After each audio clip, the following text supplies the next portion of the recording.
pain. As a Titans fan, that's all I'm really feeling right now. As a Vols fan, life's great. But as a Titans fan, not so much. We could be in for a little while of just being really bad. But anyway, I'm still going to record no matter what. So what's good, y'all? Welcome back to the Titans Rundown. I am your host, Micah McCamey, and, man. Do I even need to talk about it? Like, can I just end the episode here? Oh, okay. Well, thanks for watching. I'll see you on the next one. Bye. No, I'm not going to do that because, well, I still got to record, obviously. I mean, I still got to keep it consistent for y'all. I mean, the Vols rundown was a day late. Also, sorry if that's like the only thing that's edited in this video because like midterms are coming up, and there's a lot of schoolwork that I need to get done right now. So I haven't had as much time to dedicate to the videos as I did like even earlier on in the school year. Or heck, even in the summer, especially during the summer. So like, don't worry. Once Christmas break comes around, that will be obviously. I'll have so much time to get stuff done. Then there's also whenever the next semester comes around, I should also be able to get this done on time as well, especially on the Vols rundown. But just wanted to let y'all know that, and I will be staying as consistent as I possibly can. But if I do end up becoming a little inconsistent, now you know the reason. But anyway, we got to get on with today's episode. Golly, I don't even want to talk about this football game, but you know what? Y'all came here to watch me, so of course I'm going to give y'all my analysis. Okay, let's start out with the positives. There are only two. Like, that's it. The negatives aren't as long of a list as you'd expect, but there's still a decent amount in here. Let's start out with the first positive, Tony Pollard. Now, Tony Pollard obviously is a consistent positive. I don't talk about him as much just because he's the obvious positive almost every single week. But this week feels like I really need to mention him because it's the only week where I'm just like, yeah, this is the only real week that I can say he was a positive for this football team and not go without mentioning him and relying on him as an unsung hero that I don't talk about that much. Like, here's the thing. Whenever I'm reverting to the running back being a positive, that is whenever it's been low for Titans fans. Okay, 10-6 was the final score of this game. One of the worst Titans games I have ever watched in my fandom career. And not because of the fact that it was like some big blowout, like, in most of those games, like the Bills game from 2022, by the second half, I knew that it wasn't going to be competitive. I was able to walk away from that one. What other Titans games are there? The Eagles one. A.J. Brown was getting his revenge. I didn't have as much wrong with that. The Packers one, that's a strong contender. But other ones, let's talk about the Ravens game, where Mike Vrabel decided to not put it on 4th and 2 in the wild card round. Okay, I will say I wasn't as into the Titans as I am now, but I was still into them. I was still upset that they lost. What else is there? Well, you get the point. Most of the games that have been so horrible over the Titans fandom, they've been horrible because they've been blowouts. This one was miserable to watch because it was close the entire time and it was boring as all heck. Like, it was horrible. One of the worst games I've ever watched. But going back to the positive, Tony Pollard, just as consistent as can be. I believe averaged like 5 yards a carry. He really started out the game strong, which honestly that may have been for the worst just because then Callie felt like, well, he's running well, so we got to keep running him, which is still on him, but still we'll get it to the coaching staff, trust me. But overall, Tony Pollard, solid game, and that's really all I got to say. Second thing, the defense for the first 3 quarters was really good. Maybe not as much pressure as we would want, but secondary was playing really well. Cheeto, first game back, got his first interception probably since 2022, actually, I think. That was halfway through that year was about the last time the Titans were relevant. So, hey, he's fitting right into Nashville. Defense, specifically secondary, played really good. Linebackers, oof. They could have definitely capitalized on how like Luke Gifford was playing, but hey, I liked Otis Reese. That's a dude that should be getting more snaps right now, quite honestly. That dude is kind of a baller. I wasn't expecting him to be as good in this game as he was, but hey, here we are. He wasn't as good as he was last year in some of these games, but I thought he had a pretty solid game. Overall, linebacking core played good, but I think the linebacker core was just kind of blah. That's what we're talking about. Whenever the defense Whenever I'm talking about some people giving a blah performance, that's whenever you know that the positives aren't even really that insanely positive. We lost to Mac Jones, for goodness sake. Mac Jones. Golly, this is kind of sad. Okay, but transitioning from defense in the first 3 quarters, we got to go to the negatives. Defense in the fourth quarter just completely melted down. Let Mac Jones dink and dunk his way down the field, which, by the way, we're not even supposed to let that happen. Again, getting to the coaching staff later. But, like, he should not be dinking and dunking his way down the field. You need to force him into pushing the ball down the field. Blitz him. Make him throw the deep pass. Like, don't do any of this bull where you're just, yeah, you know, we're going to make him dink and dunk because that's what his biggest negative is. Where did that come from? D-line, again, was not getting that much pressure. But again, D-line is a completely separate thing in and of itself. Defense, overall, horrible first quarter. Oof, man. This episode is not going to be that long. I'll be quite frank with you. I don't really want to talk about the Titans right now, at least. So, next thing, offensive line, man. You know, Bill Callahan, I got into an argument with some Twitter dude recently. It was kind of a, I couldn't tell if it was a civil argument or if it was just us screaming at each other. I didn't feel like I was screaming at him, but basically what the thing was that we had talked about back and forth about Bill Callahan. And he was just like, Bill Callahan needs to be held accountable for what he did. And I would come in with like, he's been in these situations before. Jets were a bottom 10 O-line in all of football. By the time that he was gone from the Jets, they were like the number 3 offensive line in football. Similar thing with the Cowboys. But by the time that he left, they were the best offensive line in football. It's the Bill Callahan process, which honestly we might not be able to even see fit all the way through, but I digress. At J.C. Latham, man, he caused a Will Levis injury that was not good. It may have been the reason that we lost this game because he had to fight through that as he was trying to throw the football. So that was not so great. NPF, you already know how I feel about NPF. I remember my brother saw me. We were at a Christmas party that night, and my brother saw me, and he was just like, dude, I knew that you were just so mad whenever you saw MPF get that false start on 4th and 10. I was just like, well, you guessed correctly. But golly, Peter Skronsky played pretty good. I'll give him that. Daniel Brunskill, there's not that much to say about Daniel Brunskill. And Dylan Radins, I think, had a couple of penalties on the day, but overall, just kind of a black performance from the O-line, especially the tackles. The tackles dragged the entire O-line down in this game, in my opinion. But I'm getting a little carried away. Okay, next thing, D-line. Gosh, I'm saying this before almost every one, but like some of these negatives are so negative that like I don't like it. So D-line, that game may have made me want to actually draft edge in the draft. Like I've said that I think it would be more fun to draft edge, but how I felt about it is that I feel like it would be the fun choice to draft edge. You know, go get like an Abdul Carter or somebody that's gonna make a highlight reel in his first year or something like that. But I feel like that the right decision is to go get an offensive tackle. Here's the problem, though. Both of them are equally as big of holes on the roster, and now I'm genuinely starting to believe that edge might be a bigger need than right tackle. That is saying a lot with how NPF has been on the right side of the O-line. Now, obviously, in a dream world, we go sign Jedrick Willis to a big contract, and then we go draft Abdul Carter in the draft. But I just don't know if that's going to happen. So, again, like, Big Jeff is not going to do that much in the pass rush. Same thing with T'Vondre Sweat. They're both there to be run, stop, and menaces. And Harold Landry, he needs somebody else on the other side of the D-line because he's the cleanup guy, you know?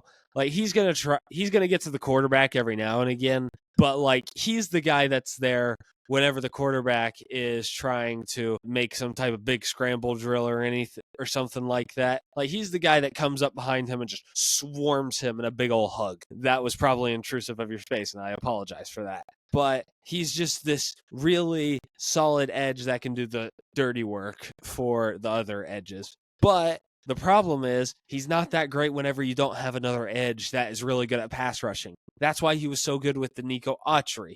Like, he was good whenever Denico Autry was here because of the fact that he had another pass rusher right beside him. So whenever he would get the pressure and the quarterback would try and scramble, he would be right there for the cleanup job and go get a sack. That's the problem. And that's the problem. We need another pass rusher right beside him because, like, who's getting it done over there? Jalen Harrell? Okay, I'm sorry. I like Jalen Harrell. I think he's a decent rotational piece, but I do not think that he's going to start on this football team anytime soon. He is a rotational piece at best. Same thing with Arden Key, especially with Arden Key. Like, Arden Key is one of the most undisciplined pass rushers I have ever seen. Dude, man, I don't even know how else to describe him. He's also another rotational piece at best. He's the guy that you put in there that has all the energy in the world and is just like, I'm going to go kill this quarterback. And that's the type of guy that you put in there to be like an energizer to the team. He's not a real serious starter, so there's that. But I don't know what else to say. D-line was awful. Okay, next one is Will Levis. Kind of, because, like, he didn't play a great game. If he hits the touchdown to Chig, then we're probably having a completely different conversation right now.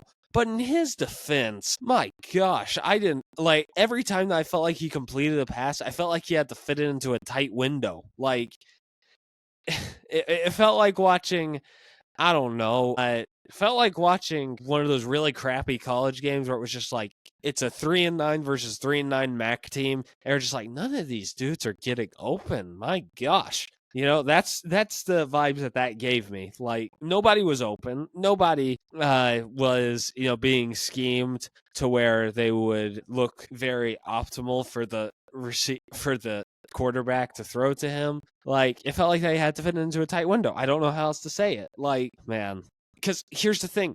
What's upsetting is that, man, Callahan. Okay, we're talking about the coaching staff kind of right now, but Callahan's not that great of a coach, at least not right now, which is upsetting because I would really, really hope that he would be a good head coach, so that way we could obviously know if Will Levis is a good quarterback or not. Because, like, I have no clue what to think of this dude. Like, this game, I felt like that people weren't being schemed open, and it felt like that, but he also missed the Chig touchdown. The games before that, yes, he had good stats, but, like, is there an argument to be made that some of those were in garbage time? You'll see Tommy Callahan arguing on that over on Twitter, but, like, is it true that they were in garbage time? Did he actually improve, or has the teams that we've played just gotten worse? Or is he just mid? I don't know. Like, it's so confusing. And I wish that there was, like, a really obvious number one quarterback where I could just be like, yeah, no, I don't care if Will Levis ends up being the next Joe Montana. We got to go get this dude because he could end up being the next Tom Brady. Like, there's nobody in this draft for that. And then free agency, don't even get me started. Sam Darnold? Are you kidding me? Sam Darnold is barely even good enough for Minnesota. Not saying, wait, hold on. That's not what I meant. Sorry, Vikings fans. Didn't mean to throw a stray at you. I mean, like, he isn't like, actually, not trying to throw a stray at Sam Darnold people, but, like, he's barely being a decent quarterback with the Vikings, who may have the best offensive mind in the NFL right now, and who are probably Super Bowl favorites if they have a great quarterback. But that's just what I wanted to say on that. Like, Sam Darnold, no. Jameis Winston, man, I love Jameis, okay? That's the truth, but he's not leading this team to anything. He's leading this team straight to a 7-10 record. That's what he's leading us to. We're probably going to have to rock with Will Levis for one more year. I hate to admit it to y'all, but still. Okay, finally, coaching staff. Oh my gosh. I don't think you could have had a worse coaching performance, quite honestly. You killed all of the momentum that you had from the Texans game for your new era with Brian Callahan in this game. It was the, like, tic-tac. Like, you'll see on Locked on Titans, they said this. It is the exact opposite of what the Texans game was. It is a slugfest where the quote-unquote best mind on this entire team put up 6 points for us, and also we lost a game that we should have won on the road at home instead of winning a game that we should have lost on the road. Like, what's going on here? Like, I don't understand it. Like, how on earth can you not game plan well enough against a coach that looks like Ted Lasso? Like, I'll put up a picture here and y'all see what I mean, but, like, you got outcoached by a dude that looked like Ted Lasso, as in their defensive coordinator. I'm not talking about Doug Peterson, who looks like a volleyball coach for his local middle school team, but we're not going to get into that right now. Obviously, like I said, Callahan, bad, really bad. Denard Wilson, bad, honestly, just as bad. Not as in like just as bad as a coach, because I think that he's shown more flashes of being a great coach than Callahan has this year. Like, Denard had a really bad game plan against them. He was just like, oh yeah, we're gonna make him dink and dunk. That's what he wants to do. That's what Mac Jones wants to do. He wants to throw 4-yard checkdowns and let his receivers do the rest of the work. My arm's tired. No, it's because he just doesn't have a strong arm. Like, that's the truth. Make him push the ball down the field. That is how you beat Mac Jones, which is so ridiculous saying, especially now, because it should have been a lot easier to beat Mac Jones than apparently the Titans roster thought it was. But hey, here we are. Gosh, I just wanted to get that right out of the way. It looks like this episode ended up being a lot longer than I was expecting it to be. Like, I was halfway through whenever I mentioned the O-line like 12 minutes ago. Jeez, how much have I been talking? Okay, here's my final question to all Titans fans out there. Is Brian Callahan on the hot seat? Like, genuinely, how bad do you have to be as a first-year head coach? You got to be like Nathaniel Hackett bad. You got to be, who else is there? Not Matt Eberflus bad. He got fired after 3 seasons. But still, maybe like Matt Eberflus bad in his last year in Chicago. You got to be Urban Meyer bad. I mean, I guess Urban Meyer wasn't a good coach in the NFL, but he more got fired because of crazy reasons. But honestly, he could end up getting fired after this year is over. Like, you saw the headline from the, what's it called again, man? Barstool Sports. You saw the headline from Barstool Sports. They literally said the Titans should fire their loser of a first-year head coach in Brian Callahan. That wasn't the exact thing. You can find it from Barstool, I'm sure. I even quoted it by saying, hey, I think that's a little harsh, because it is. But, like, people are genuinely questioning that. You were supposed to be an offensive mind, and he put up 6 points against the Jaguars, okay? And he's also had some horrible coaching performances, and it's starting to feel like there's some stuff for him as a coach that is unfixable. Honestly, like, think about this. The lights went out. Okay, I'm still finishing this episode anyway. The lights are out. I don't care. There's no lighting. My apologies to the people that are watching this in video. But, like, he's had some really bad coaching performances this year. Bears, that was more on Levis. Jets, more on Levis. The Packers, he got out coached, which, usually I would be like, yeah, it's Matt LaFleur, one of the best head coaches in the league. But he had Malik Willis as his quarterback. Malik Willis. Like, that's ridiculous. And then you've also got the Colts game where he tried to be super stinking conservative right at the end there. I don't understand where that came from. Then you got the Commanders game after riding off of the high of the Texans game. Like, sure, your team's probably going to lose after that game, especially whenever they're young and developing. But, like, to have your team lose in the fashion that they did, to start out down 28-0 is ridiculous. Like, that is horrible.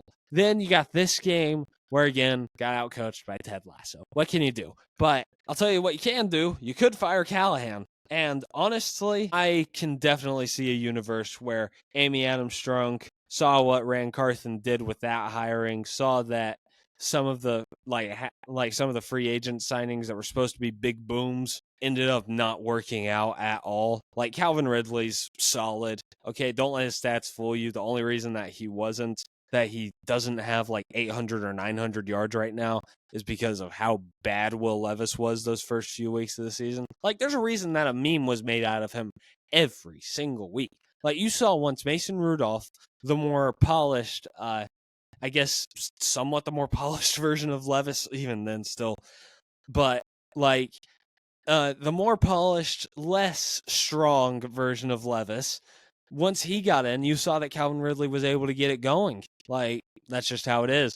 But overall, this is a bad look for Callahan. It's a bad look for Carthen. And I could see both of them getting fired at the end of the year, quite honestly. Because, again, remember what Amy Armstrong said whenever she fired Vrabel? I will not apologize for having high expectations for this football team. Like, you got to think about this, okay? She fired Vrabel, who had been proven to be a decent head coach. He wasn't like some, top 5 head coach like some people in the national media will try and convince you of. But he was a pretty good head coach. She fired him only after 2 bad seasons, after his GM made mistake after mistake after mistake. She has some very, very tight expectations. And if you can't fulfill those, there's a good chance that you could get fired. And that's what's happening with Callahan and with Carthen right now. So anyway, that's today's episode. I had a lot more fun recording this than I was expecting to, but still, like, it's not as fun to talk about because the Titans are so bad. It's a lot more fun to talk about the Vols, quite honestly. By the way, I'll have that linked in the description. Go check out the Vols rundown if you haven't already. Like, my gosh. But anyway, I have Instagram, Twitter, and TikTok all under the Titans rundown. I'll leave those in the description. But anyway, that's going to do it all for me. This has been a rundown of your Tennessee Titans. I love y'all, and tighten up.